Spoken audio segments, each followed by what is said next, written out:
Ani ɲɔgɔnma on danse Gani Malien ka plateau sanfɛ awa bi an b'a fɔ aw ɲɛna bi ye vendredi juin kalo tile 20 ka bɔ Gani Malien ka plateau kan n b'a fɔ aw ɲɛna tuguni an ka émission n'o ye aw mirina ye opinion de peuple awa juma o juma k'a lase aw ma 19h wagati aw denmuso n'aw balimamuso n'o ye Aisha Bintu Keyita ye awa an b'a fɔ aw ɲɛna ni émission in tɛ émission dogolen wa fɛnɛ aw b'a dɔn k'a fɔ n'an donna ni émission in kɔnɔ an bɛ mɔgɔ hakilina carinenw de wele ka na mɔgɔ hakilina carinen minnu bɛ yen nɔ ni sifinnakaw don n'u ka cɛsiri bɛnnen don jamana bɛ taa cogo min na a ka ja diɲɛ yɛrɛ bɛ taa sira minnu fɛ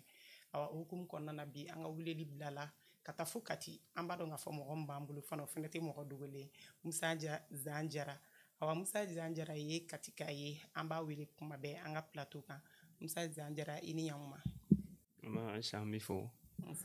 bɛ Gandi Malien TV lajɛbaga bɛɛ lajɛlen fo u bɛɛ lajɛlen Mali kɔnɔ ani Mali kɔ kan an bɛ Katikaw fɛnɛ fo minnu fɛnɛ b'u sɔgɔ an na kuma bɛɛ ka émission in fɛnɛ lajɛ ani ka émission in dɛmɛ parce que dɛmɛli suguya ka ca hali ka dan k'a partager mɔgɔ wɛrɛw bɛ se k'a lasɔrɔ cogo min na o bɛɛ ye dɛmɛ dɔ ye donc an bɛ bɛɛ lajɛlen fo an ka foli bɛ Katika bɛɛ lajɛlen an bɛ Kulukuruka bɛɛ lajɛlen fo ka Malien bɛɛ lajɛlen fo a fɔra cogoya min na an b'a dɔn k'a fɔ i y'a min ɲɔgɔn kumakɛla tɛ o b'a sɔrɔ lajɛbaga ani filɛbaga de b'i la kuma tɛ anw ka baara ni émission in daminɛna mɔgɔ minnu b'a partager minnu bɛ commentaire bila minnu bɛ anw yɛrɛ fo minnu sɔgɔlen don an ka jɛmukan na wagati bɛɛ lajɛlen an ka foli ni tanuni baw ye awa bi an b'a fɔ aw ɲɛna n'an donna bi jɛmukan kɔnɔna na an bɛ se thème ba 3 fo ka taa se 4 ɲɔgɔnna ma awa an b'a yira u la k'a fɔ bi an ka thème fɔlɔfɔlɔ tɛ tali kɛ dɔwɛrɛ kan an y'a ye k'a fɔ Israël Palestine an y'a ye k'a fɔ diɲɛ ɲagaminen don tile 2 in na awa n'i da sera nin dugu ninnu ma an b'a ye k'a fɔ bɛɛ de sirannen don sabula ni ko diɲɛ girinnen don ne yɛrɛ ɲɛ t'a la continent min bɛ jamana kɔnɔ bi ni min ɲɛsilen tɛ nin kɛlɛ in ma awa an ka thème ba 2nan o tɛ tali kɛ dɔwɛrɛ la an y'a ye k'a fɔ an ka jamana kɔnɔ k'a daminɛ nin juin kalo in daminɛli la attaque banbali minnu kɛra an ka jamana kɔnɔna na awa an ka jamana bɛ cogo jumɛn na sisan n'an bɔr'o la fana an bɛ taga couvre-feu minnu bɛ yen nɔ n'u bilala an ka région kɔnɔna na f'a bɛna se Bamako yan nɔ awa an da bɛ se o fana ma an da bɛ se an ka thème ba laban ma n'o ye an ka président ye n'a kan ka taga Russie jamana na awa an bɛna se ninnu ma an bɛna jɛmukan kɛ bi nin thème ninnu kɔnɔna na awa Musa Zan Jara awa bi an ka ɲininkali fɔlɔ bɛ tali kɛ min kan n'i y'a fɔ ko Israël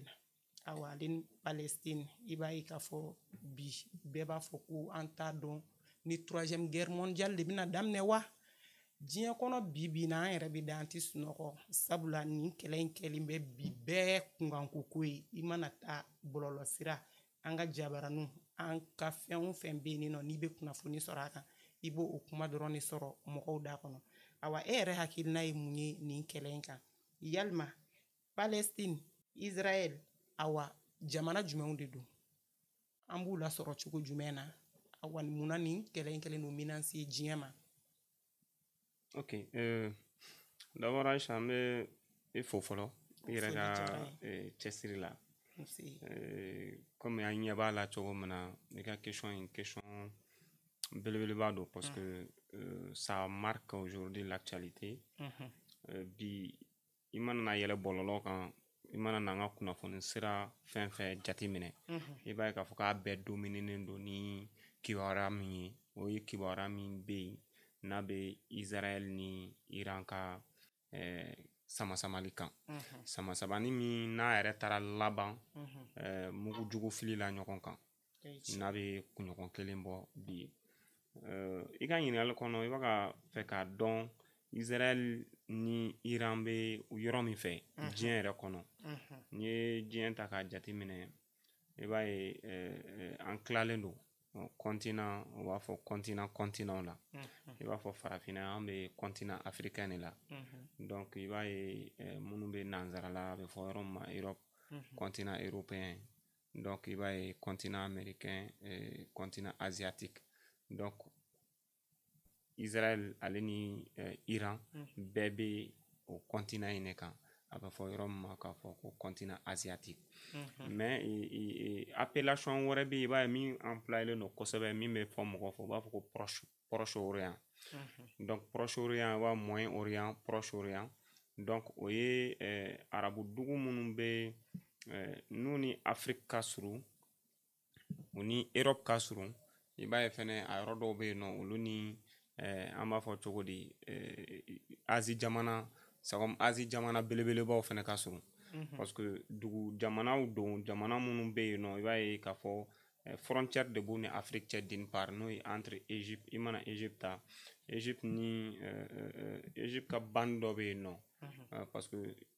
dans la géographie continent africain ni asiatique kun tugulen don ɲɔgɔn na Égypte de fɛ donc o yɔrɔ la u ye furancɛ dɔ tigɛ yen a bɛ fɔ min ma k'a fɔ ko Nil c'est comme Nil bɛ yɔrɔ min na u y'a kɛ barrière ye kɔ ye kɔ dingɛ ye min tigɛra siècle caman pour que bateau minnu bɛ bɔ Asie yan fan fɛ minnu bɛ bɔ Europe yan fan fɛ olu bɛ se ka tɛmɛ nɔgɔya kɔnɔna na ka sɔrɔ u ma taga munumunu sira kana na diɲɛ o la donc o de barrière ni dɔrɔn bɛ ani Égypte ni Israël ni ɲɔgɔn cɛ donc mais i b'a ye fɛnɛ k'a fɔ Iran ye yɔrɔ ye Iran fɛnɛ bɛ Asie fɛ mais Iran fɛnɛ ni Europe ka surun ɲɔgɔn na à travers comme on appelle Turquie parce que Turquie ye jamana ye jamana min fɛnɛ bɛ entre qui fait le pont entre l'Europe et l'Asie parce que Turquie bɛ union continent européen de fɛ mais ale fɛnɛ ka surun Asie la ka tɛmɛ Europe jamana tɔw fɛnɛ kan hali géographiquement i b'a ye ethnie fɛnɛ la siyaw la kanw na donc Iran fɛnɛ b'i yɛrɛ sɔrɔ kosɛbɛ ninnu fan fɛ ka tɛmɛ anw kan Europe fɛ ka tɛmɛ anw kan dɔɔni parce que ale ka surun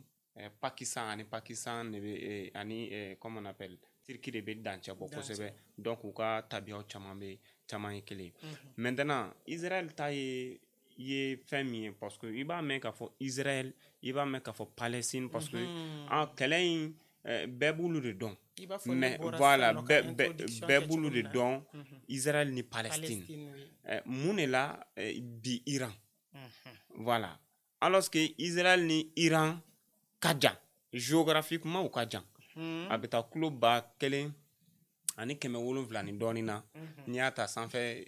i b'a fɔ kɔnɔ ka bolili fɛ mais duguma sira yɛrɛ la a bɛ taa fɔ kilo 2000 ani a kunkanfɛn na donc i minnu ye mun de la mun bɛ k'olu se ɲɔgɔn ma donc parce que nin ye fɛn dɔ de ye c'est la continuité de l'histoire c'est que ko kɔrɔw de hali bi baga lakurakuraya ni jamana ninnu ni ɲɔgɔn cɛ parce que mɔgɔ min bɛ Israël dɔn a bɛ fɔ mɔgɔ minnu ma diɲɛ kɔnɔ ko juifs israéliens ye olu ka siya ye juifs de les israélites c'est olu ye juifs de a bɛ fɔ mɔgɔ minnu ma ko les descendants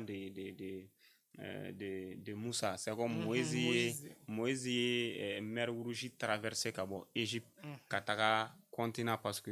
histoire la u yɛrɛ b'a fɔ olu le ma ko les Hébreux donc voilà les Hébreux u b'a fɔ ko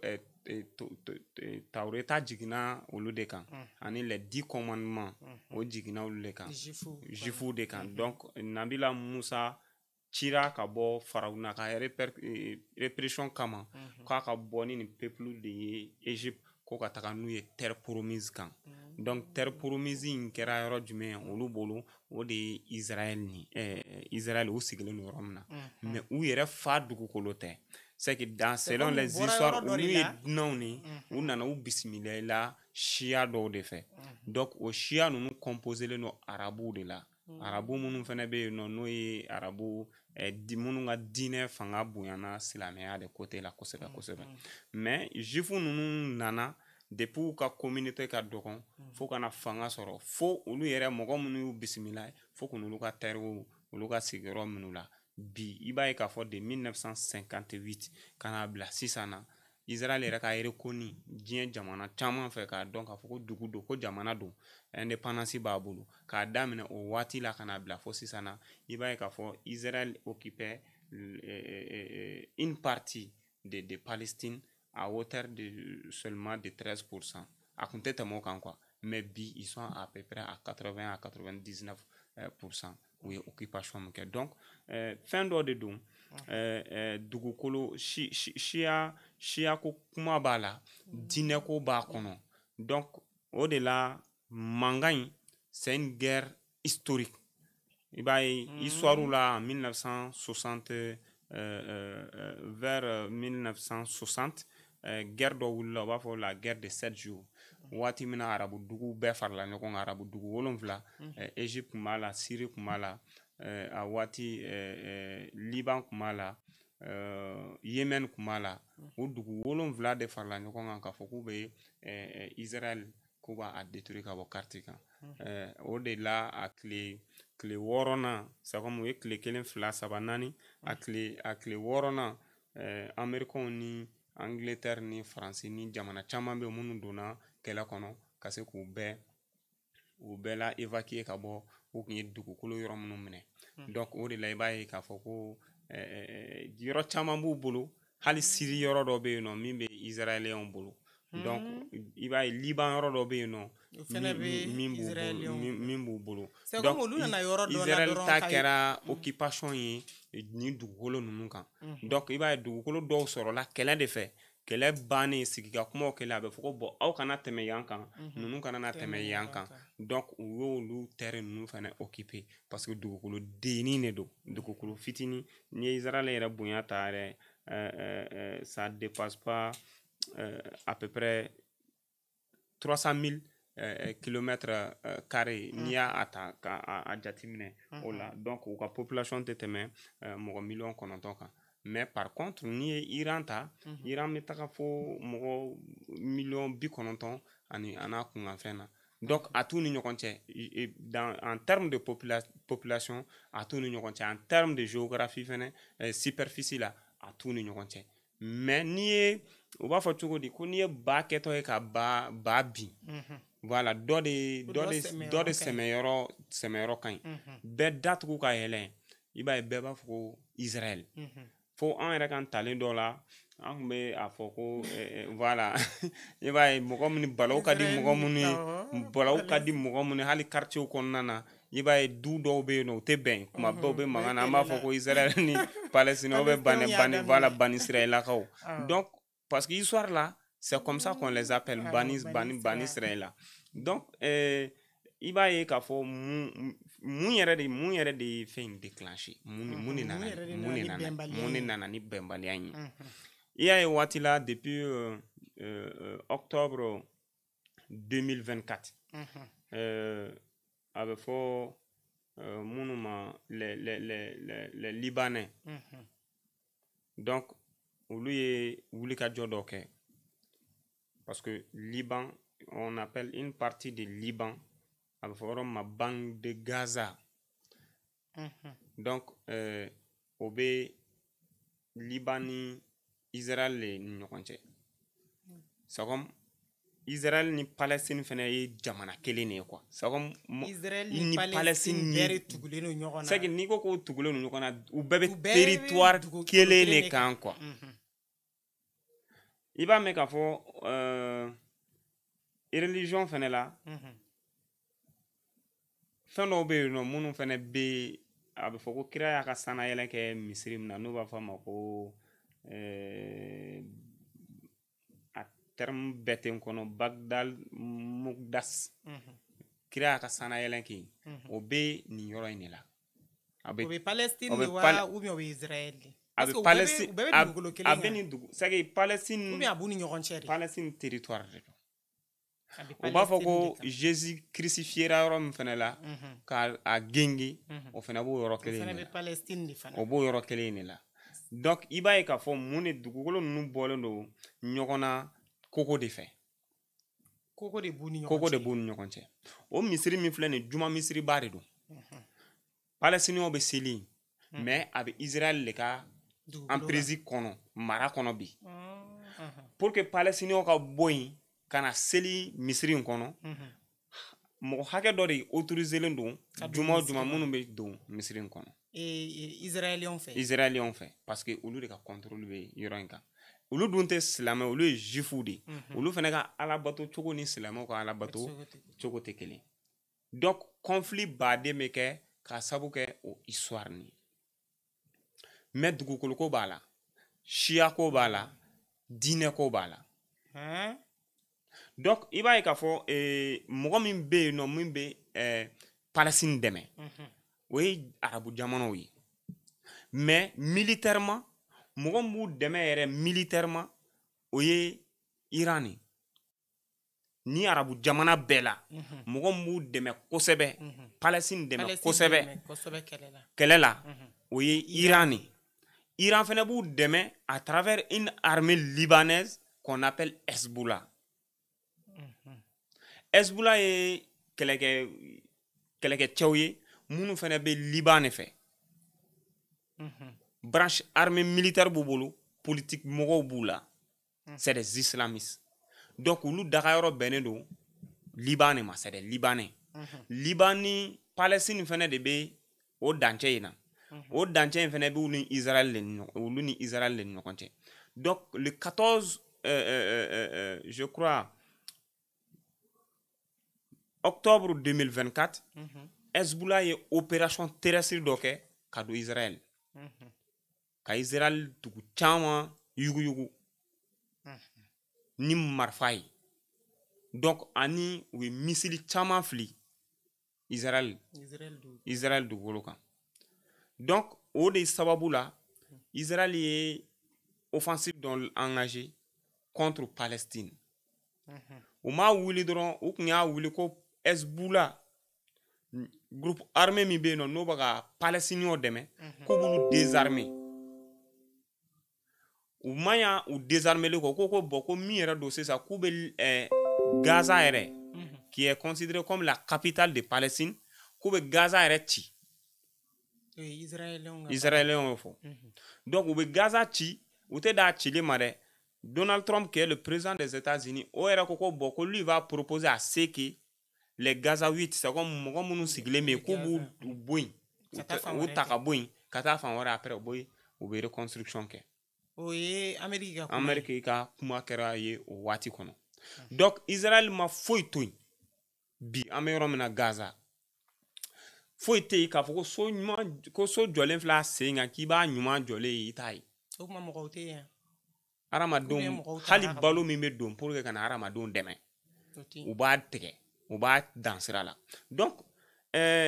o de mankan jara u la an bɛ se k'a fɔ o mankan jara u la parce que u sera ka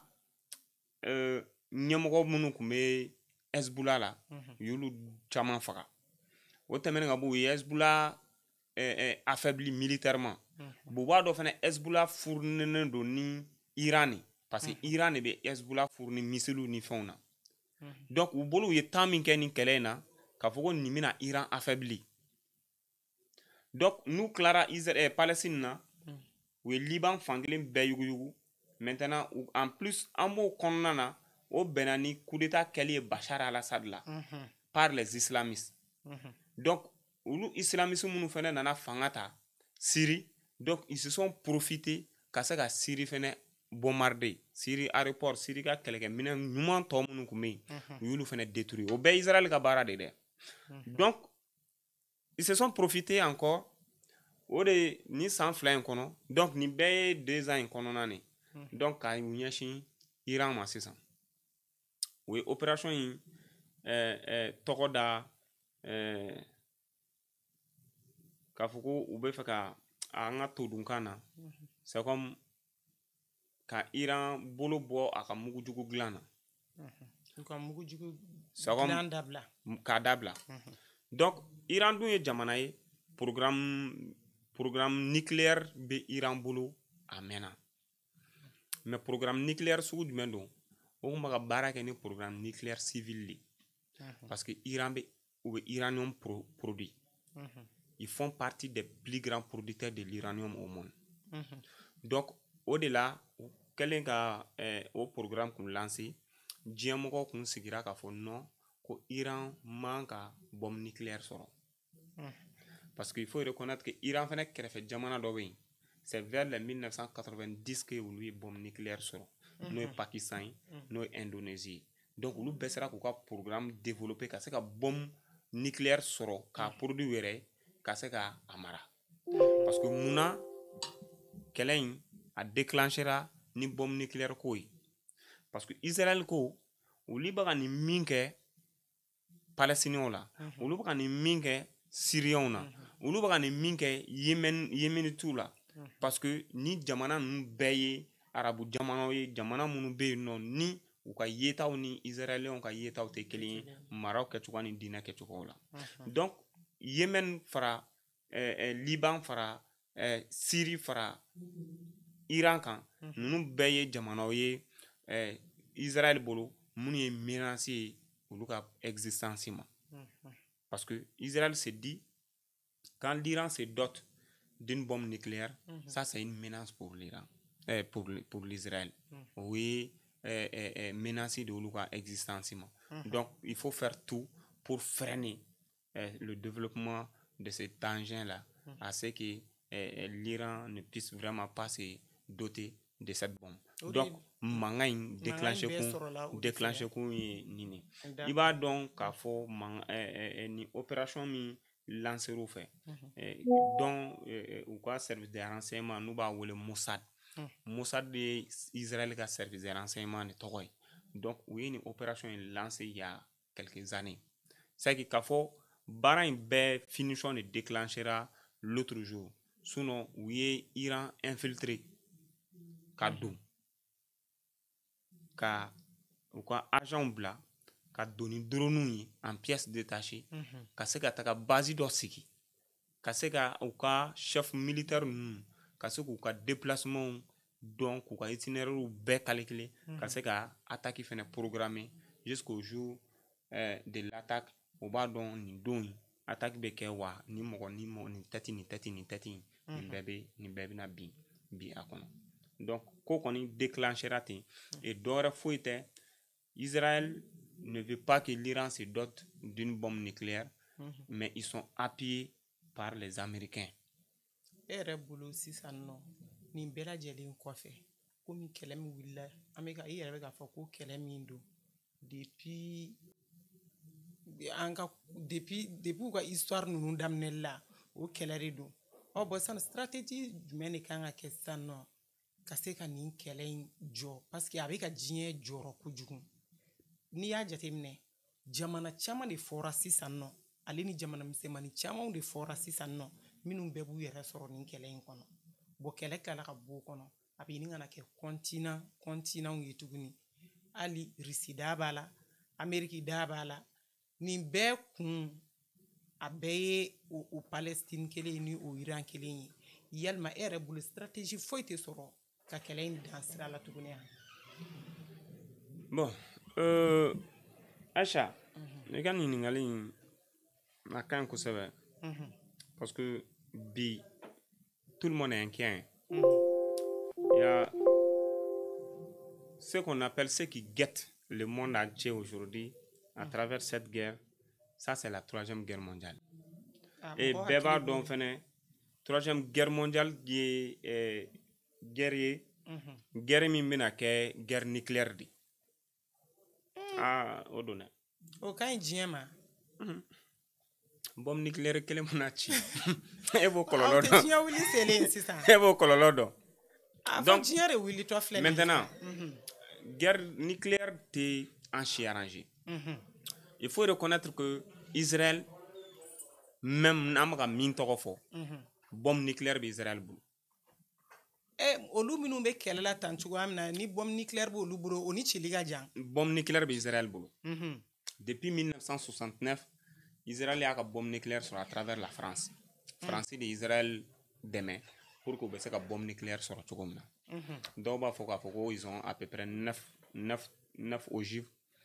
bon u kɔni bɛ a kɔnɔ i b'a fɔ Pakistan b'a kɔnɔ cogo min na donc don min na kɛlɛ daminɛna ka se tile 2 ma Pakistan fana y'a ka dɛmɛ yira Iran na k'a fɔ ni Israël ko k'a b'a ka bombe nucléaire kɛ ka Iran menacer ko Iran fana k'a dɔn k'a fɔ ko Pakistan fana pɛrɛnnen don k'a ta fana utiliser contre Israël. Ça a été une annonce vraiment min fana ye diɲɛ mɔgɔ fana dabali abandonné. Ça c'est un premier point. Le second point, il b'a kalama k'a fɔ Russie ka partenaire potentiel ye Iran ye depuis Russie fana ka crise daminɛna parce que Iran c'est le premier producteur même des drones kamikaze au monde. Drone ninnu bɛ yen nɔ n'i bɛ charge don a la bombe don a la a bɛ wuli i b'a ka répertoire don a la a kɔnɔ donc itinéraire don a kɔnɔ a bɛ wuli a bɛ taa bin a ka cible kan ka exploser. Ça fait n'i y'a faamuya o maralen tun b'olu bolo yen. Ayi Iran de ye premier producteur la diɲɛ kɔnɔ hali américain tɛ Iran kan o la Irisiw tɛ Iran kan Iran de b'o dilan k'o don cargo kɔnɔ k'a bila ka taa di Irisiw ma. Est-ce que Iranien ma deli ka na an ka jamana in kɔnɔ yan ni nɔ? Iran nana Mali ni Iran bolo di ɲɔgɔn an ye tɛgɛ di ɲɔgɔn ma bolo di ɲɔgɔn ma ba bɛ Iran ni Mali cɛ domaine caman na. Donc pour te dire que depuis entre 1970 et 1980 c'est que guerre dɔ kɛra u b'a fɔ la guerre de sable guerre min kɛra ni le Shah c'est comme Iran ka révolutionnaire ba dɔ tun bɛ yen nɔ ni ale de tun kelen bɛ ka Iran mara ale ka guerre in na américain yɛrɛ ni Iran bilara ɲɔgɔn na o de guerre in senfɛ ni États-Unis intervenir militairement ka se ka Iran attaquer depuis o don fo bi dimi min donna Iran na Iranien y'u kale donc k'a fɔ o dimi ni ɲɔgɔn tɛ don Iran na bilen diɲɛ kɔnɔ quoi o de la i b'a ye k'a fɔ Iran le guide suprême min bɛ guide suprême ye mɔgɔ ye spirituellement ale de bɛ bɛɛ kunna Iran o de la Israëliens b'a fɔ bi ko ka u ka guide spirituel n'o ye Ayatollah ko ka o de éliminer après avoir éliminé à peu près 9 cadres minnu tun bɛ bombe nucléaire ko in programme na n'o ye a développement ye ani u ka service de renseignement o responsable n'u ka armée responsable Mossad olu de faga fɔlɔ donc u kɛlen k'olu faga pensant que ɲani olu ka remplacement ka kɛ donc k'u bɛna se ka se dɔ sɔrɔ Iran kan donc au temps kɔnɔna na i b'a ye Iran ils étaient prêts techniquement parce que u b'a dɔn don o don k'a fɔ nin bɛ se ka produire Iran u sigilen don n'a ye o de la a ma balo la i y'a ye k'a fɔ mɔgɔ minnu fagara u sera ka remplacer joona wa i y'a ye k'a fɔ riposte min fana kɛra a riposte ma se ka temps jan ta et en plus min ye diɲɛ mɔgɔ dabala ban ko in na mɔgɔ si kun t'a dɔn k'a fɔ pendant une semaine chaque jour que Iran bɛ ka ogive min fili ka taga Israël k'a fɔ ko Iran menacé ko capacité bɛ Iran na a kun tɛ mɔgɔ si ka calcul kɔnɔna na donc ce qui a vraiment bouleversé un peu le plan que Benjamin Netanyahu avait planifié contre le régime iranien. Donc au-delà on va faire minimum les missiles, les défenses anti-aériennes israéliens parce que Israël jigi ye fɛn kelen de diɲɛ kɔnɔ fanga kelen b'u la diɲɛ kɔnɔ bɛɛ kan o de n'i ye Israël kɛlɛ cogo cogo ni missile b'i bolo k'a fɔ k'i b'a fili o kan dôme de fer de b'u bolo c'est que dôme de fer nin ye système anti-aérien ye min dilanna a développera américain de fɛ ani israélien Israël scientifique de fɛ ka se k'a sigi ka Israël bɛɛ lakana donc i mana na missile fili cogo cogo dôme de fer nin o de b'a kunbɛn mais il faut voir ɲani o dôme de fer nin cɛ parce que Arabie Saoudite ani Jordanie ninnu bɛɛ ye jamana ye minnu bɛ ka Israël fɛnɛ accompagner donc Iran mana na bombe fili cogo cogo missile fili cogo cogo ka bɔ Iran ni jamana fila ninnu kelen bɛ k'u ka dugukolo sanfɛlaw fɛnɛ autoriser américains ni français ni anglais ye pour que olu bɛ se ka nin missile ninnu intercepter ɲani a ka se Israël mais i b'a faamu k'a fɔ Iraniens bɛ ka se ka nin bɛɛ traverser ka tila ka na tuguni ka na Israël kunna ka tila ka Israël ka défense anti-aérienne fɔlɔ minnu bɛ yen nɔ minnu kan ka se ka bɔ minnu kunbɛn à 800 mètres donc olu bɛɛ traverser ka na se dôme de fer ma o de la i y'a ye k'a fɔ Iran ye mun de kɛ Iran y'o stratégie de bila sen kan ka se ka Israël ka défense anti-aérienne bɛɛ bouleverser ka se k'a bɛɛ saboter pour que u ka missiles bɛ se ka jigin cogo min na donc mankan in bɛ yɔrɔ min na an bɛ se k'a fɔ solution min bɛ a la bi ne yɛrɛ bolo Aisha o de ye diɲɛ mɔgɔ k'a dɔn k'a fɔ diɲɛ mara fanga tɛ mɔgɔ kelen ye bilen k'a fɔ ko yɛlɛmaw bɛ ka don kow la k'a fɔ ko le dernier mot n'appartient plus à une seule personne à un seul pays k'a fɔ dɔrɔn ni américains de ko nin a kan ka t'o de la nin b'a yira k'a fɔ diɲɛ bɛɛ de bɛ yen nɔ sisan bɛɛ de pɛrɛnnen don bɛɛ bɛ labɛn na parce que bɛɛ bɛ ɲɔgɔn la nin dun bɛɛ y'a ye hali sisan iraniens bɛ k'a fɔ u ɲɛna k'a fɔ ko hali bi k'u ka arme kura dɔw bɛ yen u ma maga olu la o tɛ fɛ ka maga olu la parce que il y a de ces u b'a fɔ u ka il y a de ces missiles balistiques intercontinental min bɛ se ka boli ka bɔ yan c'est comme ni i ye Bamako ta yan sisan ani Gao cɛ 1200 km i bɛ taa sɔrɔ n'i y'a missile wuli yan sisan à moins de 10 minutes i bɛ taa sɔrɔ a y'a ka cible sɔrɔ Gao o bɛɛ b'u bolo yen nɔ fɔlɔ o bɛɛ b'u bolo yen u bɛ k'olu de ɲɔgɔnw ci Israël la sisan o missile dɛ u bɛ k'olu de ɲɔgɔnw ci Israël la sisan o tɛ intercontinental dɛ intercontinental u b'a fɔ de ça cette missile est 2 fois plus rapide que le son. C'est comme kumakan bɛ bɔ ne da ka bɔ ne da kɔnɔ ka se kulo ma yɔrɔ ka teli nɛ a ka teli n'o ye siɲɛ 2 donc olu de bɛ bɔ olu de bɛ yɛlɛn ka bɔ u bɛ bɔ parce que i b'a ye hali u b'a ye détecteur de missile ni anti-aérienne ale bɛ fɛn ye couche d'ozone de kɔnɔ c'est comme n'a bɔra couche d'ozone kɔnɔna na ale bɛ bɔ o sanfɛ de quoi c'est comme fɛn fɛn tɔgɔ ko interception aérienne c'est comme ka fɛn ka bɔ sanfɛ ou bien ka fɛn tɛmɛtɔ i ka sankolo la ka se k'a ye ka intercepter c'est que o ye limite de b'olu bɛɛ la donc ale bɔ min bɛ yɛlɛ o bɛɛ ni san cɛ ka tila k'a munumunu salo kɛ a bɛ sɔrɔ ka na jigin i b'a fɔ ko ni san pɛrɛn bɛ jigin cogo min na i b'a yelen dɔrɔn o b'a sɔrɔ a y'i ka dugukolo atteint donc u ma se ka défense anti-aérienne foyi tɛ yen min bɛ se k'o kunbɛn sisan an bɛ yɔrɔ min na a ma développer Rusiw fɛ fɔlɔ a ma développer américains fɛ Rusiw y'o de kelen ci u y'a ci don min na o y'a den damadɔ ci don min na Ukraine tubabu journaliste bɛɛ bɔra ka ɲɔgɔn ɲininka même les experts militaires bɛɛ bɔra ka ɲɔgɔn ɲininka ko nin ye mun fɛn sugu ye n'i y'a ye i b'a fɔ ko kaba mɛgɛriw de bɛ ka ci jigin ka bɔ sankolo la ka jigin dugu la non i b'a yelen de ye quoi mais ale yɛrɛ ta ye i b'ale waati min na o b'a sɔrɔ a impactera dugukolo kan quoi mais a kelen fana tiɲɛnikɛ n'o ma ɲi Musa Zan nin bɛɛ la tantɔ e yɛrɛ bolo solution foyi tɛ Israël ni Iran ka nin kɛlɛ in solution b'a la solution b'a la Israël jigi ye jɔn ni jɔn ye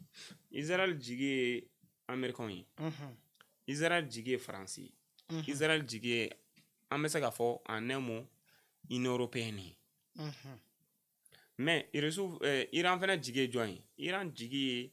Chine ye Iran jigi ye Rusila ye Iran jigi ye olu jamana damadɔ ye i b'a fɔ Pakistan ninnu ye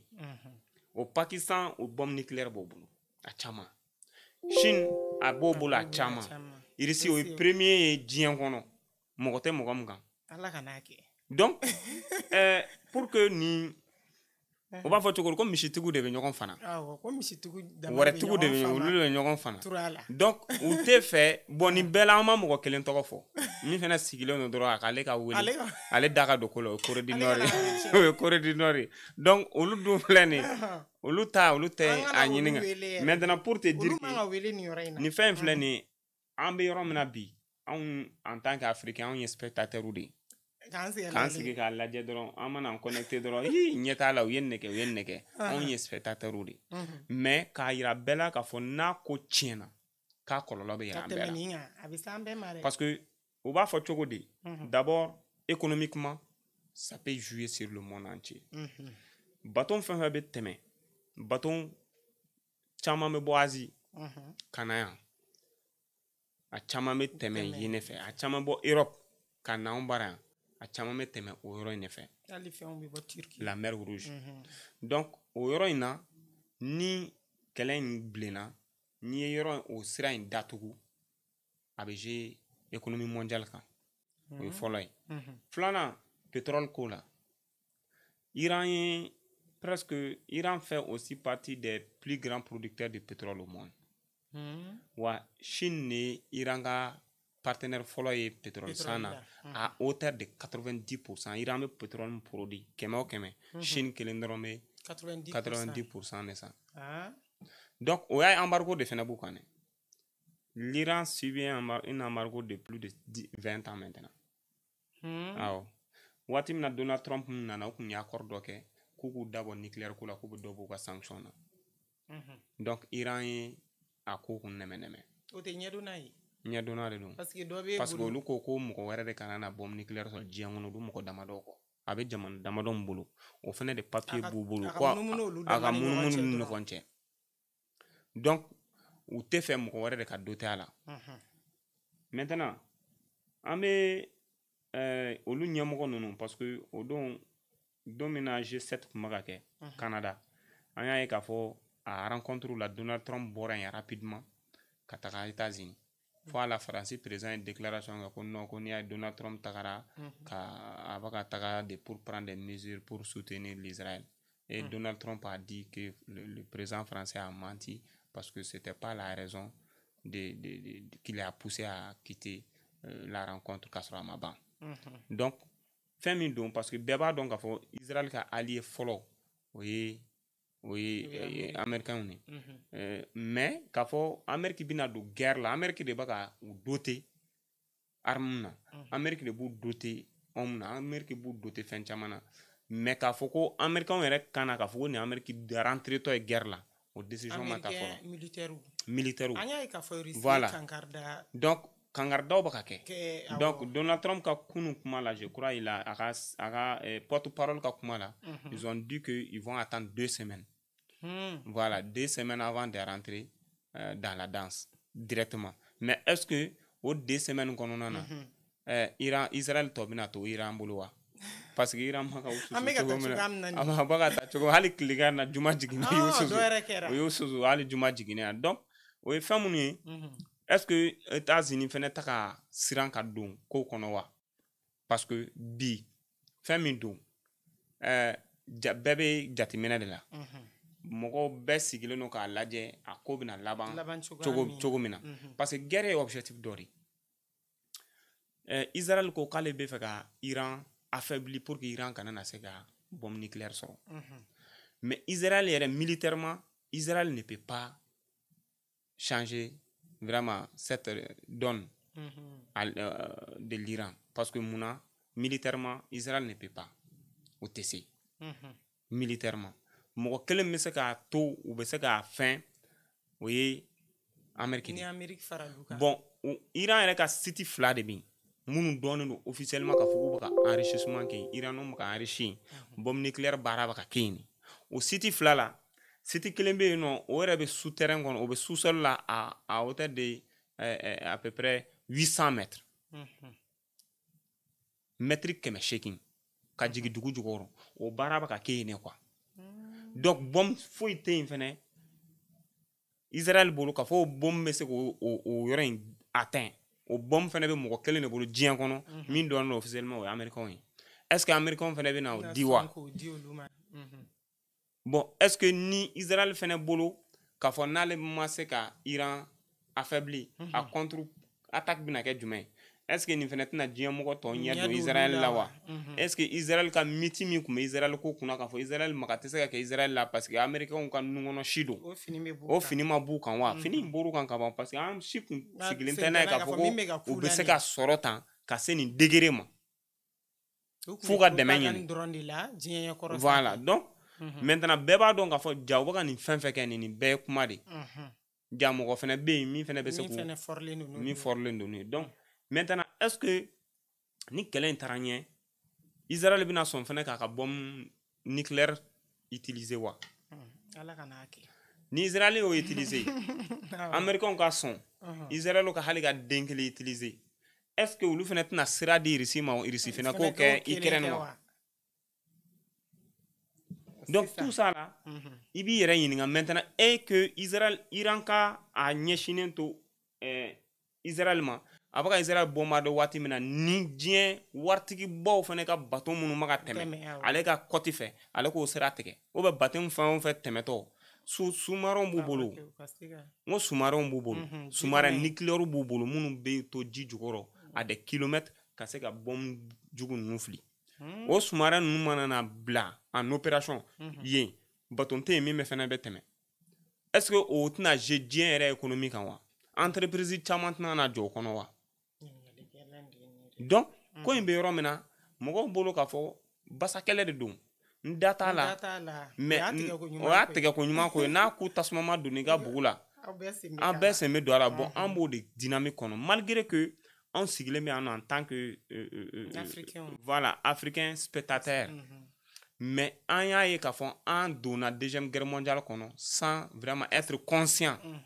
k'a fɔ ko anw ni Afrique donna a la mais et pourtant Afrique donna a la o de la on a parlé d'une guerre mondiale et nin bɛ ten hali sisan ni diɲɛmɔgɔw de bɛ ɲɔgɔn na parce que c'est des continents continent américain continent européen continent asiatique donc olu de bɛ ɲɔgɔn na mais ça c'est une guerre mondiale qui dit pas son nom parti dɔ bɛ ka jouer Ukraine a parti dɔ bɛ ka jouer fɛn na Asie wa parti kelen fana bɛ ka jouer Afrique n'o y'anw bara ye yan parce que tous ces forces aussi exercent ici anw bara yan u y'a guerre kɛ de telle façon a ma kɛ komi guerre minnu tɛmɛna guerre classique fɔlɔ ninnu kɛra cogo min na voilà a ta ka kɛ ten o ye guerre conventionnelle mais sisan an bɛ guerre min na sisan nin tɛ guerre a bɛ fɔ nin ma de guerre hybride guerre hybride voilà nin guerre hybride de parce que guerre conventionnelle ye fɔlɔ de ye a tun bɛ wuli a bɛ taga ɲɔgɔn mugu ci ɲɔgɔn na a bɛ taga fɛn na mais an ta in t'o ye dɛ diɲɛ kɔnɔ kɛlɛ bɛ fan bɛɛ kɛlɛ bɛ continent bɛɛ kan wa kɛlɛ in qui dit pas son nom mɔgɔ si tɛ fɛ k'a fɔ k'a daminɛna yan mais a bɛ bɛɛ daminɛ voilà i b'a ye k'a fɔ o waritigiba ninnu puissance ba ninnu bɛ tɛmɛ ni dɔw de ka sira ye sisan ka guerre k'i bara mais i b'a ye o y'i tulu yɛrɛ ye o awa an b'a fɔ sisan nɔ Musa Zan an bɛna bɔ guerre mondiale komi an bɔra sisan nɔ k'a bɛɛ fara ɲɔgɔn kan cogoya min na k'a fɔ an bɛna an yɛrɛ fɛ yan nɔ Mali kɔnɔ n'o ye le plan sécuritaire au Mali an y'a ye k'a fɔ depuis juin kalo daminɛna fo ka se bi ma an y'a ye an ka région foyi tɛ yen nɔ ani dugumisɛnnin caman bɛ yen nɔ minnu ma attaque awa an ka majugu nin fɛ anw b'a fɔ halisa ko kɛlɛ bɛ an ka jamana kɔnɔna na mais kɛlɛ min b'an ka jamana kɔnɔna na n'an bɛ yen nɔ san caman ka kɛlɛ in kɛ yalima bi na e ka yeta ye mun ye kɛlɛ in kɛcogo la tuguni sabula an y'a ye fɔlɔ matériel tun t'an bolo matériel sɔrɔla an ka cɛdenw ka dɔgɔn cɛdenw caman bɛ ka taa awa halisa kɛlɛ in tɔ a bɛ mun nɔfɛ walasa Mali ka se k'a ka sebaya bɛɛ sɔrɔ nin kɛlɛ in na Musa Zan ok n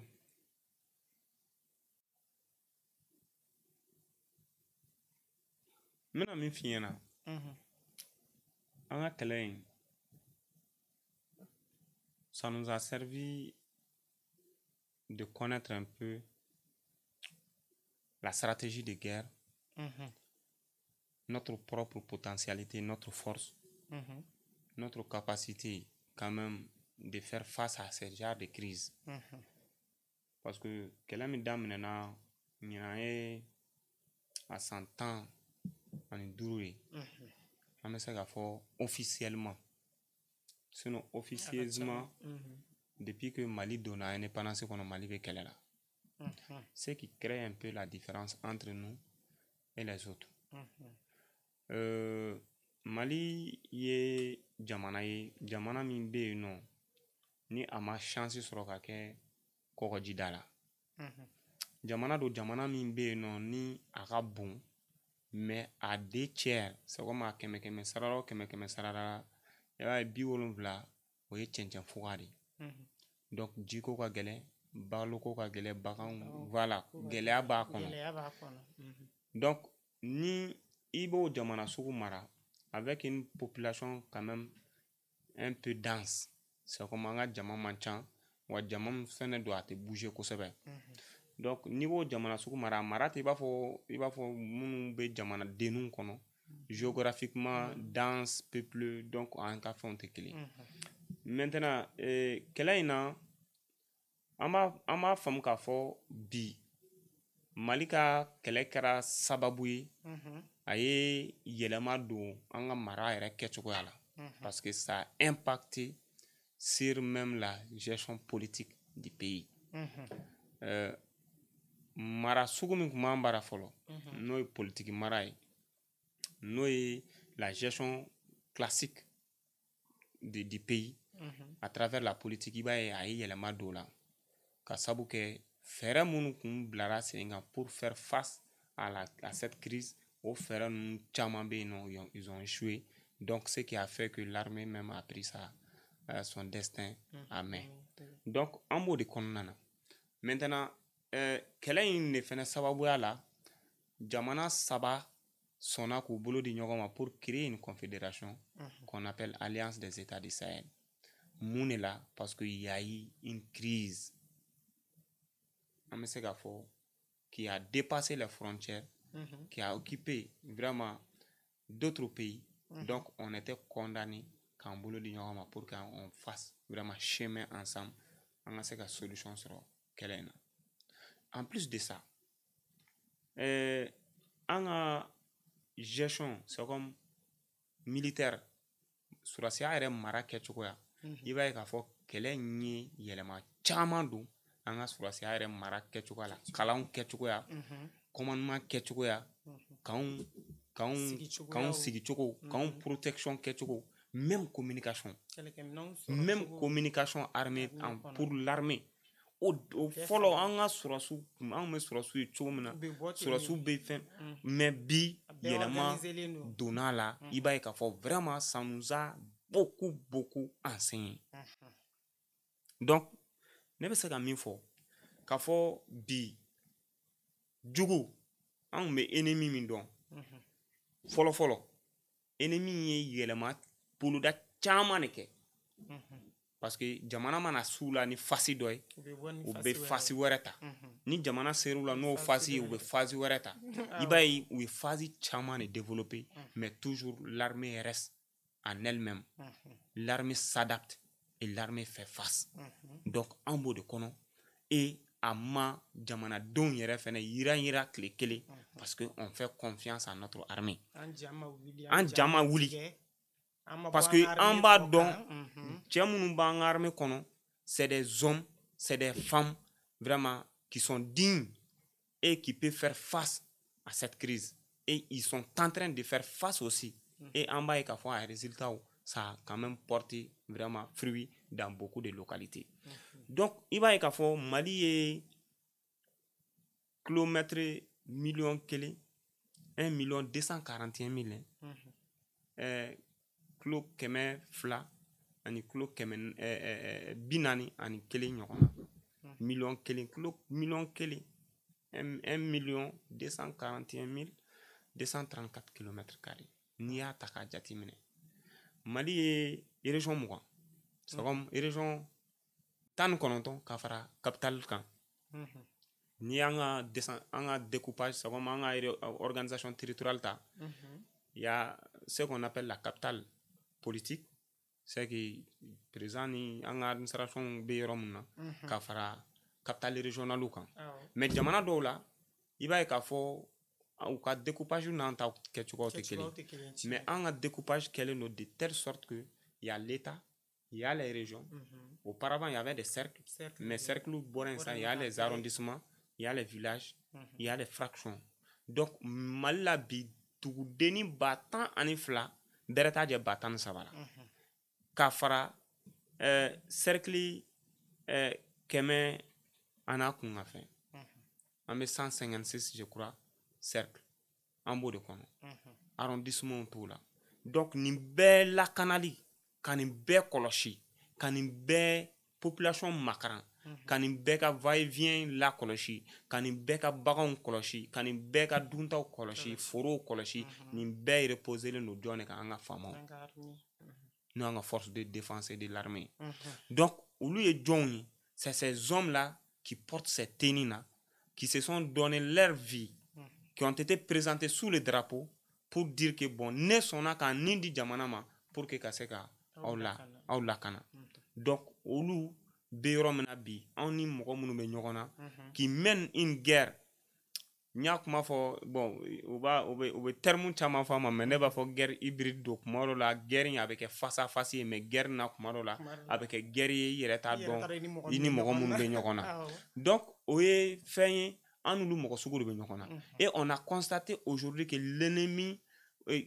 est en train de développer des stratégies an yɛrɛ kuma deli ka segin ni stratégie minnu ye drone dilanw b'o la ka se ka drone produit yɛrɛ ka se ka drone utiliser yɛrɛ des drones équipés avec des bombes donc o y'o ye fɔlɔ i b'a ye k'a fɔ an ka mɔgɔw djihadistes ninnu n'an b'a fɔ o ma ko jatigɛ wale kɛbagaw olu tun bɛ minnu dilan minnu tun bɛ don dugu jukɔrɔ de k'a fɔ ko an ka armée mana na u bɛ tɛmɛ mais i b'a kalama bi sisan minnu bɛ ka dilan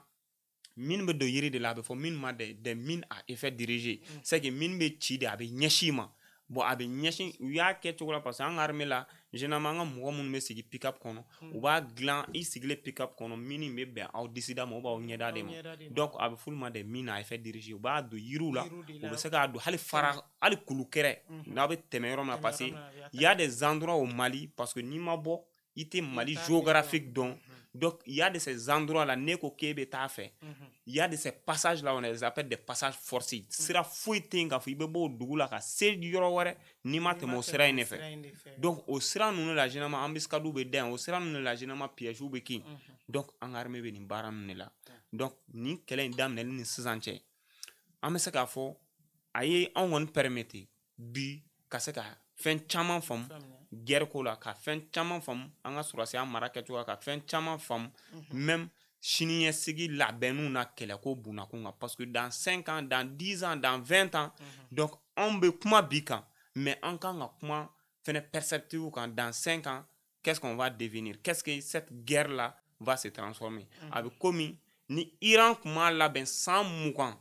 depuis 1979 kana bila sisan na Iran bɛ bombe dilan na Iran bɛ ingénieur formé là pour te dire que l'Iran fait partie des 5 pays les 5 plus grands pays qui ont plus d'ingénieurs au monde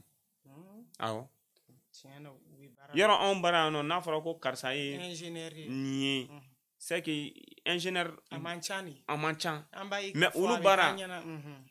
n'i ye bac sɔrɔ c'est comme olu ka université la pour que i ka taga o école d'ingénierie ninnu na c'est des privilèges bɛɛ tɛ taa yen dɛ Iran kelen ma ka domaine damadɔ de sélectionné c'est que u ka mɔgɔ kalanenbaw bɛ taga yen minnu hakiliw carilen don minnu formena jamana kanu ni jamana yɛrɛ ni i b'a dɔn ko Iran ka génération bɛ Iran bolo bi minnu bɛ se ka bombe dilan génération b'a bolo a bɛ génération 10 bɔ awɔ a bɛ génération 10 bɔ bon mɔgɔ bɛ ka ɲinɛ min kɔ Israël filɛ nin ye Israël bɛ bombe kunbɛn Israël bɛ bombe sanni Iran b'a dilan pour te dire que ils ont dit selon les calculs chaque jour que Dieu fait Iran produit 50 drones drone kamikaze 50 diɲɛ don o don o b'o dilan missile 100 ani dɔɔni diɲɛ don o don o b'o dilan a matière première bɛɛ b'u bolo a fɛn bɛɛ b'u bolo a tɛ taa san yɔrɔ wɛrɛ dɛ a b'u bolo quoi bon bi Mali bɛ yɔrɔ min na an ka kɛlɛ in a kan k'an sɔn hakili la armement dilanni marifa dilan est-ce que an yɛrɛ tɛ ka marifa dilan k'an fɛ yan sisan nɔ bon i b'a dɔn ni fɛɛrɛ ninnu kun bilara sen kan mɛnna atelier filɛ Marikala o kun destiné na nin baara ninnu de kama donc mais an ta kan ka kɛ jumɛn ye kisɛ bɛ dilan cogo di marifa bɛ dilan cogo di bi il y a de ces jeunes scientifiques il y a de ces vieux scientifiques minnu ye nin kalanw kɛ mais u ma baara kɛ diɲɛ kɔnɔ bi Mali la an kan ka an ka yɛrɛma hɔrɔnya bɛ se ka sabati ninnu sira kan cogo di lakana de y'a fɔlɔ-fɔlɔ diɲɛ kɔnɔ quoi mɔgɔ mɔgɔ bɛ yen k'a fɔ ko lakana sabatili baara dis-toi k'i ka jamana tɛ se ka développer o kɔni parce que hali ɲɛ b'a la u bɛ wuli an ye dɔ kɛ nin fɛn ninnu na kɛlɛ ko in minan ko ne ko ni i y'a min ɲɔgɔn jamana kɔnɔ sigila tɛ jamana yɛrɛ ma sigi mɔgɔ bɛ ka min fɔ imagine n'o y'a sɔrɔ Iran kun ye jamana sugu dɔ ye à 72 heures Israël kun bɛ Iran détruit hali bi américain t'a dɔn Iran ka missile nu bɛɛ bɛ yɔrɔ min na Iran bɛɛ tunnel Iran bɛɛ dugu jukɔrɔna. Il faut voir 800 mètres sous terre. 800 mètres sous terre ka jigin dugu jukɔrɔ fo mètre 800 ka tila ka t'o kɛ usine ye usine min na baara de bɛ ka k'a kɔnɔ parce que u b'a dɔn nin don bɛ na n'an ma ninnu lakana don bɛ na ninnu bɛ se k'u to yɔrɔ dɔ la ka fɛn fili ka na ninnu an ka ninnu bɛɛ détruire. O kɔrɔ n'u tilala sanfɛfɛnw na Israëlens tɛna jigin u ka tunneliw kɔnɔ sa. U bɛ se ka se yen et pour te dire que Iranien nous filɛ nin u b'a fɔ ko c'est les chiites chiites de don quoi Iranien chiites ninnu olu ka parce que tagabolo ko de don o fɛnɛ ni Irak tugulen don ɲɔgɔn na Irak fɛnɛ fan kelen bɛ olu bɛɛ fɛnɛ ye chiites de ye quoi. An b'a fɔ minnu ma an bara ko Shia mɔgɔ voilà donc voilà donc u mɔgɔ a taga siraw b'a hala an yɛrɛ bara mais olu bara i b'a ye k'a fɔ voilà olu ka fɛn na sira kan Seydina Ali de y'olu ka ɲɛmɔgɔ ye voilà olu ka ɲɛbila ye donc sira ko dɔrɔn de don mais k'a fɔ communauté min don communauté puissanniba fɛnɛ de don diɲɛ kɔnɔ mais Iraniens fɛnɛ ka descendants c'est des Perses mɔgɔ minnu bɛ grec antique fɛn ninnu jateminɛ i b'a ye k'a fɔ Perse ninnu ye nin zone in bɛɛ mara ka tɛmɛ i b'a mɛn ko romain le temps romain donc i b'a ye le temps grec i b'a ye waati min na hali sisan histoire la donc les Perses c'est des gens u ka descendants y'olu de ye donc u ye kobaw de kɛ c'est que histoire de b'u la fɛnɛ quoi i b'a fɔ Mali la yan nɔ n'i ye Mali ta histoire b'an na yan cogo min na voilà donc i b'a ye k'a fɔ an ye jamanaba de wa an fɛnɛ bɔra mɔgɔbaw de la donc ninnu fɛnɛ ka histoire bɛ ten tɔ de et c'est des gens minnu déterminés don u b'u saya kɔrɔ dɔn n'u ka jamana labilali u ka jamanadenw bɛ saya kɔrɔ dɔn ni mɔgɔ kelen sara il demande à ce que la vengeance soit faite donc olu ta o ɲɔgɔnna de donc olu bara fɛnɛ mɔgɔ fila diɲɛ kɔnɔ jamana fila de olu ka ennemi juré o ye Amérique ni Israël Iran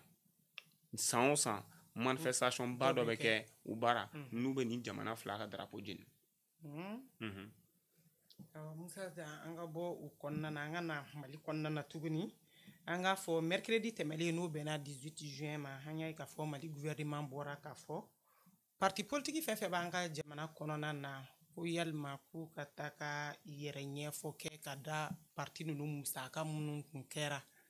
u ye ka bɔ san 2000 la ka na 2025 la n'o bɛ bɛn bi san 25 ma ayiwa ŋununu kuma cayara an ka bɔlɔlɔ siraw fɛ ale ni an ka jamana kɔnɔ kunnafoni sira bɛɛ lajɛlen na kan wa hakilina jumɛn bɛ e la ka ɲɛsin bibi na o yɛrɛ ɲɛfɔ ko la ka ɲɛsin wari minnu donna parti politique la. Voilà Aïcha depuis gouvernement est communiqué in kɛ j'ai vu que kuma cayara a kan kumaw cayalen don a kan mais c'était aussi une recommandation des assises waati min na sigi ka kumabaw kɛra jamanadenw caman y'a laɲini k'a fɔ ko ka audit kɛ parti politique kan et je crois parti politique ninnu caman fɛnɛ bɛ yen n'i y'a ye k'a fɔ jamana yɛrɛ ye suspension ta fo ka na dissolution kɛ parce que a yirala k'a fɔ parti politique ninnu caman bɛ yen u bɛ yen tɔgɔ de la mais u tɛ yen kɛwale la quoi. Donc Mali kɔnɔ ministère de l'administration territoriale yɛrɛ ye estimation min fɔ an ɲɛna nombre min fɔ an ɲɛna o ye ko parti politique ye 297 saba k'a jɛ parti politique 300 la donc o ye tɔn ye tɔn minnu yamaruyalen don ni gafe dilen d'u ma u ka se ka jɔyɔrɔ ɲini kɛ jamana kɔnɔ jɔyɔrɔ minnu bɛ se k'u permettre u bɛ se ka kɛ maire u bɛ se ka kɛ député u bɛ se ka kɛ président ye jamana kɔnɔna na donc mais o parti politique ninnu fɛnɛ gafe de tun b'u bolo gafe min fɛnɛ bɛ u yamaruya u bɛ se k'u ka activité kɛ cogo min na n'a bɛ f'o ma ko charte des partis politiques Maintenant au charte de parti politique la jamana yɛrɛ kun y'a yira a ŋaniya fɛnɛ bɛnkan kɔnɔ k'a fɔ ko an ka jamana musaka n'o ye a musakaba ye min bɛ kɛ san kɔnɔ n'o ye budget ye ko ka hakɛ dɔ tigɛ o la ko k'o di parti politique ma o hakɛ in n'i y'a ta k'a jateminɛ a bɛ taa miliyari damadɔ la min bɛ di partiw ma parti ninnu bɛ k'a bɛ daminɛ miliyari la ka taa miliyɔn na voilà parti ninnu caman bɛ yen u caman y'a bénéficier u y'a wari sɔrɔ quoi depuis voilà depuis parce que charte de parti politique yɛrɛ révision kɛra en 2005 mais jamana ɲɛmɔgɔ y'a yira k'a fɔ ko ka sɛgɛsɛgɛli in daminɛ 2000 donc k'a daminɛ 2000 la ka na bila sisan o ye san 25 maintenant est-ce que a kan ka kɛ wa est-ce que a man ka kɛ wa dɔw ko ko un parti politique c'est une personne morale c'est pas une personne physique dans la loi une personne morale exerce ou bien il y a la loi exerce une personne morale si voilà l'activité y est ou bien la personne existe. C'est comme la personne morale existe. Dans la mesure où les partis politiques sont dissous, est-ce que il doit avoir quand même ce genre de contrôle? Maintenant, au appréciation juridique de tout. Est-ce que à fora parti politique ou tira est-ce que à fora kuni fait mankawa Chili la munu maka gérer ou wa. Ça c'est un. De deux,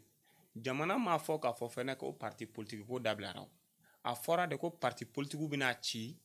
gafe kuraw de bina glan wala sa ka se kana ni parti politique ka baaraw la kura yalima o gafe nunu baaraw be se ka kɛ ka sɔrɔ ni tɛmɛ ma kɛ ni sira nunu dɔ ye wa voilà nunu kɛra ni ne ɲana kɔnɔ ni ma ɲa kɔnɔ donc ni sira kura be tɔgɔma est-ce que an kan ka nin kɛ wa an man ka nin kɛ donc mɔgɔ caman y'a yira k'a fɔ a kan ka kɛ mais parti politique ɲɛmɔgɔ dɔw bɔra k'a fɔ ko nin ye ka su yɛrɛ bila k'a ka n'i jɔ a ka su koya kunna voilà dɔw ye sɛbɛnni yɛrɛ kɛ a kunna mais minnu bɛ ka taga n'a ye sariya yɛrɛ ka sira kan n'o ye ka taa n'a ye voir si dans le cadre juridique si c'est applicable ou pas dɔw ko parce que ko gafe ko la a kɛra entreprise o a kɛra i b'a fɔ parti politique association ou ONG ninnu ko nin waleya sugu la ko u ka registre mun bɛ k'u bolo n'o bɛ k'u ka musaka ko ɲɛfɔ donc ko u man ka tɛmɛ san 10 c'est comme ko o ye Mali yɛrɛ bɛ Afrique de l'Ouest ka soba n'o ye UEMOA ye donc UEMOA ka sariya bolo min bɛ kuma nin ko ninnu kan wariko ta fanfɛla kan justifieli kan donc ko kan o man kan ka tɛmɛ san 10 kan c'est comme n'i ye structure sigi c'est comme financement ka k'a ye donc ko financement justif bɛ se ka kɛ a bɛ se ka justifier fo san 10 c'est que la personne est obligée de garder les justifs jusqu'à 10 ans ni 10 ans tɛmɛna ko o y'o bannen donc voilà kura wɛrɛ bɛ se ka daminɛ donc ko jamana ɲɛmɔgɔ dun taara ko fo san 25 qu'est-ce que u ta ka sariya sɔsɔ fɛnɛ kɛ o kɔnɔna na donc o ye minnu taara a ɲɛɲini depuis o sariya gafe ninnu kɔnɔ ka na n'a ye maintenant bi an bɛ contexte min kɔnɔna na n'o ye refondation kɔnɔna ye ni an bɛ sira kura de tɔgɔmali nɔfɛ donc on dit que la loi minnu ye sariya kalan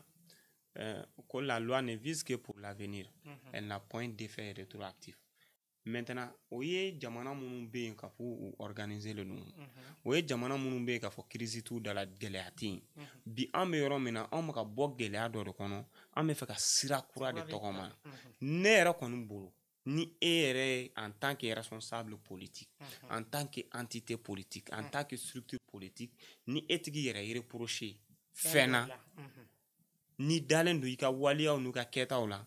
ni jamana ɲɛmɔgɔ y'a yira parce que a ka d'an bɛɛ ye ninnu bina n'a ma ya k'a fɔ ko kura bina a ka kɛ sur la base de la confiance danaya sira de kan ne kɔni bolo n'a ma ya k'a fɔ e ta ka fɛn wɛrɛ reproche yɛrɛ la ni jamana ɲɛmɔgɔ y'a fɔ cogo min na an ka o baara in an k'o respecter an k'o bonya et que an ka baara kɛ n'o ye et que an ka se k'o sira tɔgɔma caman ko fɛnɛ k'a fɔ ko olu ma k'u yɛrɛ ɲɛfɔ parce que olu bɛ t'u ka rapport déposer cour de compte de la cour de compte an bolo k'a fɔ o mana kɛ cogo cogo nin ye waleya de waleya min na jamanadenw ma ka min reprocher olu parti politique la olu ka se k'u yɛrɛ lajɛya donc olu bɛna kumakan min fɔ nin na gafe min bɛna bɔ nin kɔnɔ o b'olu yɛrɛ caman permettre olu minnu bɛ ka baara kɛ depuis nin bɛɛ fanga in nana n'o a bɛ fɔ o ma démocratie en 91 ka se bi ma olu ye baara min kɛ walasa ka dɔn ka fɔ a ye nin effort de fourni jamana bɛ wari d'aw ma a b'a don nin da de fɛ a bɛ kɛ tan a bɛ kɛ tan a bɛ kɛ tan nin de y'a taga yɔrɔ ye donc an bɛɛ bɛ fɛ o de ka dɔn olu bɛ k'a ɲini jamana ɲɛmɔgɔ fɛ k'a fɔ wari min bɛ ka don nin na ko k'o da fɔ dɛ ni jamana fɛnɛ y'o ɲɛfɔ aw ɲɛna k'a k'o kɛ an k'o kɛ ou bien ne yɛrɛ tɛ gɛlɛya ma yɔrɔ l'o la o donc dɔw bɛ ka bɔ k'a fɔ ko yɛrɛ ɲɛfɔ kun tɛ ko sabula n'i y'a yira la k'a fɔ ko parti politique cira ka ban olu yɛrɛ bolo sisan ko y'a bɛɛ bannen c'est comme tɛmɛlen minnu kɛra parti kɔnɔna na ni parti cira o banna sisan nɔ an bɛna tila ka segin ka don courant min kɔnɔ yɛrɛ ɲɛfɔ kana kɛ foyi kana kɛ an ka taa courant in dilan dɔrɔn an k'o sigi sen kan ka ɲɛ an ka taa n bɛna min f'i ɲɛna ko min bɛ an ka kow gɛlɛya o ye sariya ko de ye bi est-ce que an bɛ ka sariya min fɔ an k'an ka sariya in lajɛ a bɛ se k'a to cogo min na an tɛ bi dingɛ wɛrɛ kɔnɔ wa ou bien an ka to sariya kɔ min kɛra o ka to yen min bɛna kɛ an k'an ɲɛ jɔ o dɔrɔn de la wa est-ce que on dit que souvent il y a un proverbe qui dit que le monde est vieux mais l'avenir sort du passé c'est que a mana kɛ cogo cogo est-ce qu'on va pas regarder un peu derrière nous pour voir baara minnu kɛra kɛwale minnu kɛra waleya minnu kɛra ko waleya ninnu de ta ka se ka waleya kura minnu kan ka kɛ ka se ka olu kɔkɔrɔma don ka se k'olu sinsin wa olu bɛ se ka sabati cogo min na donc pour moi minnu bɛ ka kuma bɛɛ bɛ kuma n'i ka hakilina de parce que jamana y'a fɔ ni hakilina min jamana b'a soutenir ni fɛn min o ye yɛlɛma sira de o ye an ka se ka da ɲɔgɔn na sira de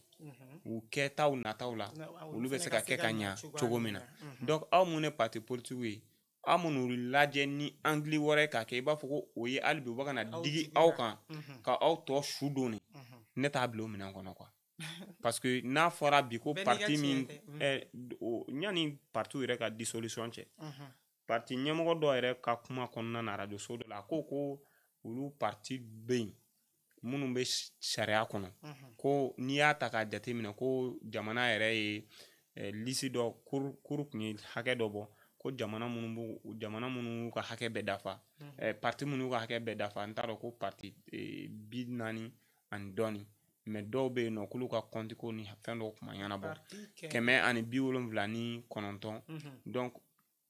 79 je crois 97 disons o la ko parti 40 ni dɔɔni olu bɛ hakɛ kɔnɔna na mais a tɔ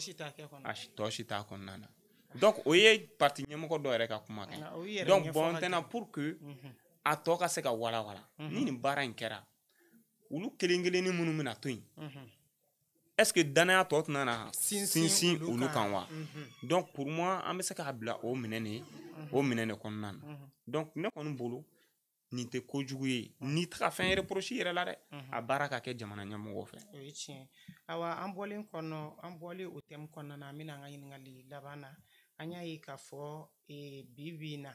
an ka président kan ka taa Russie jamana na awɔ ko accord dɔ bɛ Russie ni Mali cɛ nin kalo in tile 22 ka taa se tile 24 ma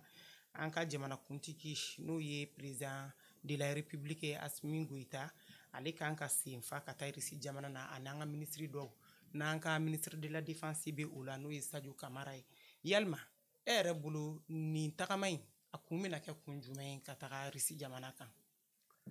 Bon, Aïcha, d'abord, Assimi, il est le président de la Confédération de l'AES, des États. De l'Afrique. Voilà. Au président au COFE, il est le président du Mali. Au COFE, le Mali fait partie des partenaires stratégiques de la Russie en Afrique de l'Ouest. Parce que Mali veut déclarer la porte d'entrée Afrique de l'Ouest là pour que Russie casse. Nyani confédération en Gassigi. Mali ka nyemgo un ministre chama mais particulièrement en affaires étrangères dans le ministre de la défense et wuli ka do chama ke kase kata Russie là.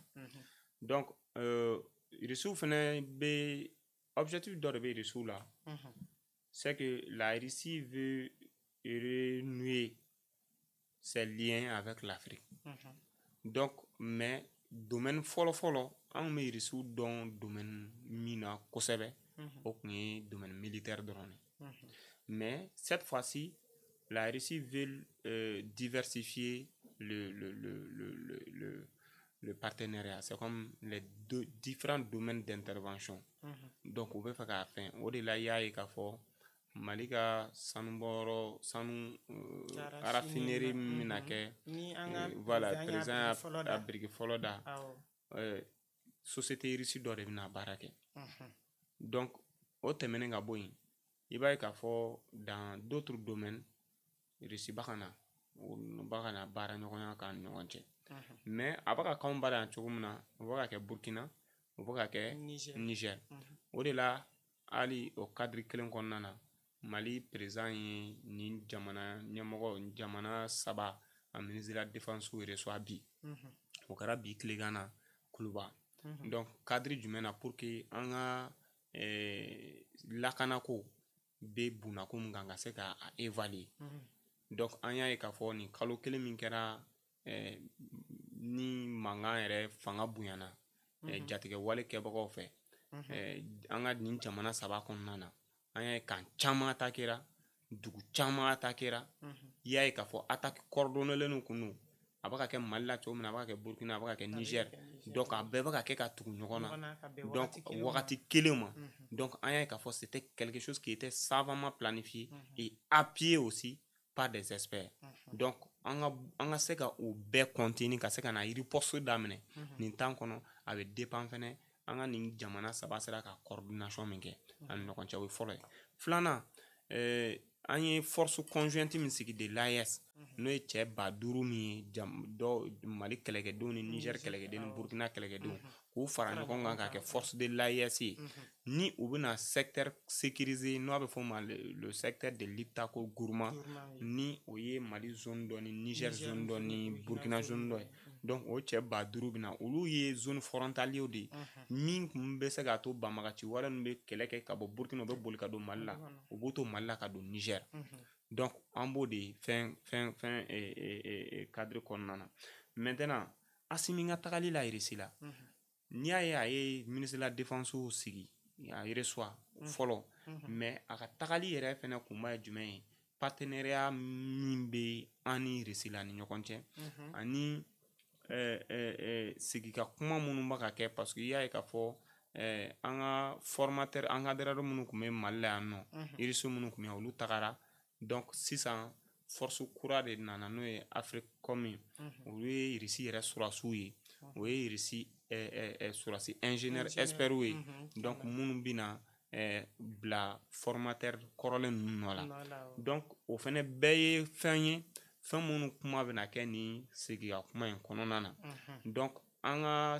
partenariat tɔ bɛ se ka renforcer cogo di o bɛ sigiya kuma in kɔnɔ donc AES yɛrɛ jamanaw fɛnɛ lakanali fɛnɛ bɛ se ka kɛ cogo min na o bɛ sigiya kuma in kɔnɔna na i b'a ye k'a fɔ Africom ka nali c'est stratégique parce que fɔlɔ Russie kun tɛ fɛ k'i afficher fɛn dɔw la mais irisi boro cadre kɔnɔna cette fois-ci u b'a kana u afficher et en plus u kun ka base tɛ Mali la je suis sûr que dans 2 mois dans 3 mois i bɛna ye k'a fɔ base dɔw bɛ yen minnu bɛna sigi et a bɛna sigi zone na dans des zones vraiment stratégiques au Mali donc surtout an ka nord yanfan in fɛ kosɛbɛ kosɛbɛ donc o ye fɛnw ye fɛn minnu tɛ se ka kɛ ni ɲɛmɔgɔ filaw yɛrɛ ma sigi k'u da don kuma dɔw la sinon an b'a ye k'a fɔ an ka ministre de la défense bɛ taa ni ka segin caman na irisi la an ka affaires étrangères bɛ taa ni ka segin caman na irisi la mais o t'a bali il y a de ces questions purement stratégiques dont les deux présidents doivent vraiment s'asseoir pour discuter. C'est une invitation pour participer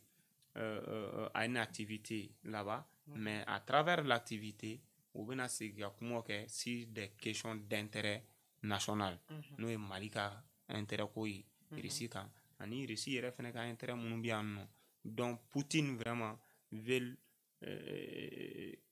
confier cette responsabilité aux Maliens. Donc on be o de dynamique kɔnɔna na voilà maintenant an y'a ye k'a fɔ président ni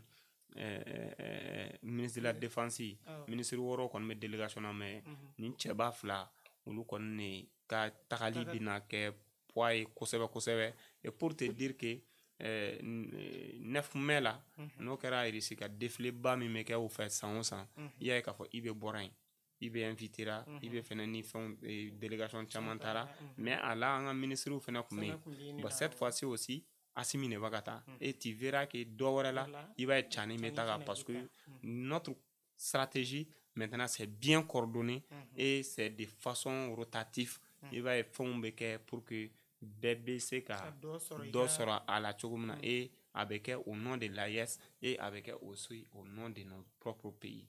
Musaza an b'a fɔ u bɛ dan sigi bi an ka bi jamukan na yalima folikan jumɛn b'i bolo k'a lase an lajɛbagaw ma sabula an lajɛbagaw bɛ Mali kɔnɔ fo ka se Mali kɔfɛ. Bon Aïcha an bɛ yɛrɛ fo sɛgɛn Mali ɲinɛ Mali donc an b'i fo vraiment i ka cɛsiri n'i ka wulikajɔ la donc a diyara n ye voilà an b'a lajɛbaga bɛɛ lajɛlen fo u bɛɛ b'a mɛn nin wagati in na voilà merci beaucoup je vous en prie awa an ka foli ni tanuni bɛ aw ye aw minnu bɛ ka anw lajɛ ka bɔ Gani Malien ka bɔlɔlɔsira bɛɛ lajɛlen kan an ka plateforme bɛɛ lajɛlen na ka daminɛ Facebook la ka taa se YouTube ma awa aw folen don kosɛbɛ ka bɔ an ka jɛmukan kɔnɔna na an b'an lajɛbagaw fo an b'an kanubagaw fo awa an b'an ka invité yɛrɛ fo an bɛ Musa Zan fo kosɛbɛ parce que n'an y'a wele wagati bɛɛ la a b'a ka baara de bila ka na an ka wele jaabi awa an ka foli bɛ aw ye a k'an bɛn diɲɛ wagati wɛrɛ n'Ala sɔnna